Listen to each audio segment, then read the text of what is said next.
Assalamualaikum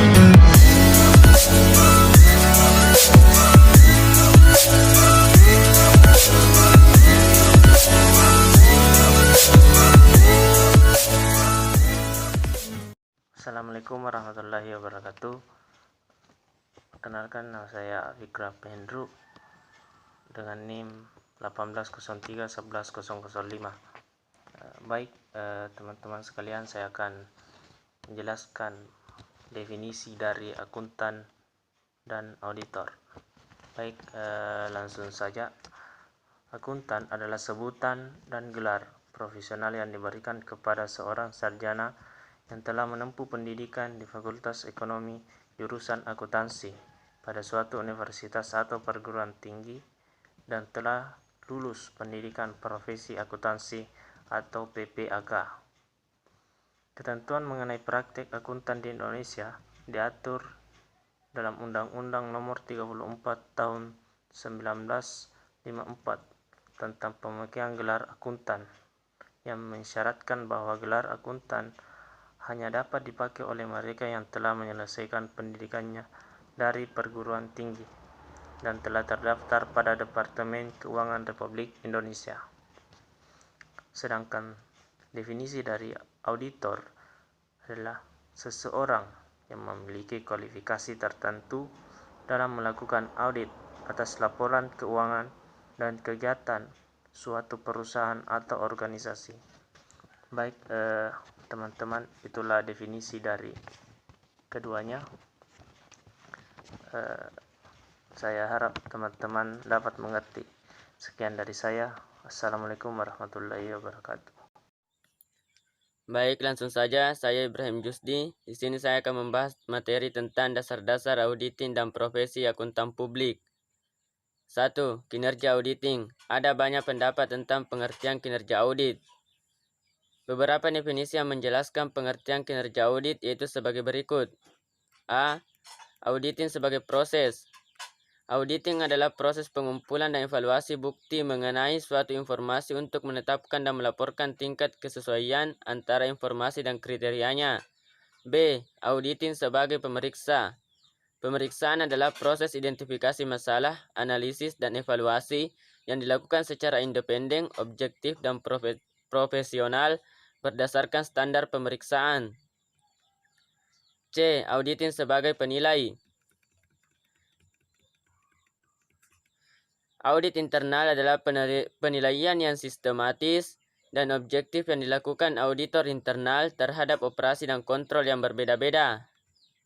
2. Unsur-unsur kinerja auditing. Menurut Mulyadi, auditing mengandung unsur-unsur sebagai berikut. A. Proses sistematis. Artinya, audit merupakan suatu langkah atau prosedur yang logis, berkerangka, dan terorganisasi. B. Untuk memperoleh dan mengevaluasi bukti secara objektif.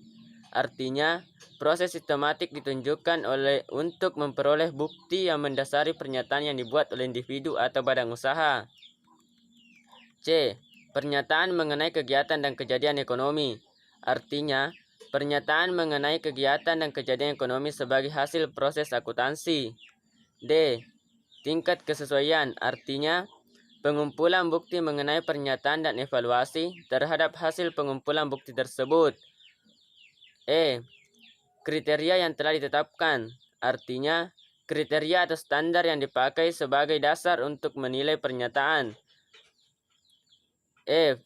Penilaian sebagai hasil, yaitu penyampaian hasil dilakukan secara tertulis dalam bentuk laporan audit. G. Pemakai yang berkepentingan, yaitu para pemakai informasi keuangan, misalnya pemegang saham, manajemen, kreditur, dan lain-lain.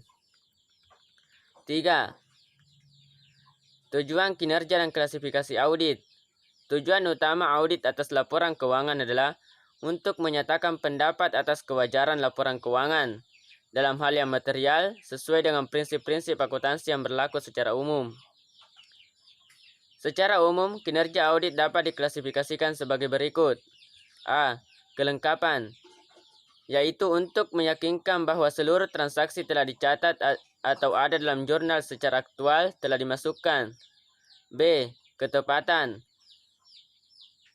Artinya untuk memastikan transaksi dan saldo perkiraan yang telah dicatat berdasarkan jumlah yang benar. C. Eksistensi, yaitu untuk memastikan bahwa semua harta dan kewajiban yang dicatat memiliki eksistensi atau keterjadian pada tanggal tertentu. D. Penilaian, yaitu untuk memastikan bahwa prinsip-prinsip yang berlaku umum telah diterapkan dengan benar. E. Klasifikasi, yaitu untuk memastikan bahwa transaksi yang dicantumkan dalam jurnal diklasifikasikan dengan tepat. F. Pisah batas atau cut-off, yaitu untuk memastikan bahwa semua transaksi-transaksi yang dekat tanggal neraca dicatat dalam periode yang tepat. G. Pengungkapan, yaitu untuk meyakinkan bahwa saldo akun dan pernyataan pengungkapan yang berkaitan telah disajikan dengan wajar dalam laporan keuangan. 4. Perbedaan dan hubungan antara kinerja audit dengan akuntansi. Sekalipun auditing dan akuntansi saling berkaitan, keduanya berbeda satu sama lain. Kinerja akuntansi. Makna akuntansi yang dimuat di dalam APB nomor 4 tahun 1970 adalah akuntansi merupakan kegiatan penyediaan jasa. Fungsinya adalah untuk menyediakan informasi kuantitatif tentang unit-unit usaha ekonomi, terutama yang bersifat keuangan, yang diperkirakan bermanfaat dalam pengambilan keputusan ekonomi. B. Kinerja audit. Terdapat 3 sasaran pokok dalam audit, yaitu 1. Audit atas pengendalian internal, meliputi pengendalian akuntansi dan pengendalian administrasi. 2. Audit atas catatan keuangan, meliputi catatan yang dimuat dalam satuan uang sebagai faktur pembelian, faktur penjualan, bukti penerimaan uang, daftar gaji buku harian, dan lain-lain. 3. Audit atas catatan lisan, meliputi seluruh catatan di luar catatan, yaitu seluruh catatan di luar catatan keuangan seperti anggaran dasar, notulen rapat, data statistik, dan sebagainya. C. Perbedaan proses akuntansi dan auditing. 1. Auditing berhubungan erat dengan akuntansi yang menjelaskan bahwa auditor adalah akuntan, tetapi auditing bukan bagian dari akunting. 2. Hubungan akunting dengan auditing sangatlah dekat, tetapi terdapat perbedaan yang signifikan dalam metode, tujuan, dan pihak-pihak yang bertanggung jawab dalam proses akuntansi. 3. Tujuan akhir dari akuntansi adalah komunikasi data yang relevan dan andal, sehingga berguna untuk Tipe kegiatan auditing dan jasa Perikatan Kantor Akuntan Publik. Pertama, tipe kegiatan auditing. Menurut Mulyadi dan kawan-kawan, auditing pada umumnya dibagi menjadi beberapa golongan. Pertama, audit laporan keuangan. Kedua, audit kepatuhan. Ketiga, audit operasional. Dan keempat, audit investigatif. Kemudian yang kedua, yaitu tipe auditor. Auditor umumnya diklasifikasikan dalam 3 kelompok, yaitu pertama auditor internal, yaitu bekerja di suatu perusahaan untuk melakukan audit bagi kepentingan manajemen perusahaan.